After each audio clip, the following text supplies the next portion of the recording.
సకల దేవతా స్వరూపుడు శ్రీ సిద్ధి సాయినాథ్ మహారాజ్ గారి పాదార విందాలకు శిరస్సు వంచి నమస్కరించుకుంటూ హేమాడ్ పంత్ ఇలా అనుకుంటాడు. బుధవారం రోజు రాత్రి రేపు షిరిడి చాలా పవిత్రమైనటువంటి స్థలం కాబట్టి రేపంతా రామనామస్మరణతోనే కాలం గడిపిదని నిద్రిస్తాడు.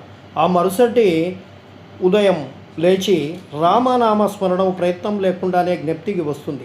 అతడు మిక్కిలి సంతోషిస్తాడు. కాలకృత్యాలు తీర్చుకొని పిమ్మట బాబాను చూచుటకు పువ్వును తీసుకొని వెళ్తాడు. దీక్షిత్ వాడ విడిచి బూటీవాడ దాటుతుండగా ఒక చక్కని పాట వినపడుతుంది. ఔరంగాబాదు నుండి వచ్చిన ఒక వ్యక్తి మసీదులో బాబా ముందర పాడుతుండెను. అది ఏకనాథ్ మహారాజ్ గారు రచించిన గురుకృపాంజన పాయో మేరే భాయి అన్నది. గురువు కృపయను అంజనము లభించను, దాని మూలమును తన కండ్లు తెరుచబడినది, దానిచ్చే తాను శ్రీరామునిలోన బయట నిద్ర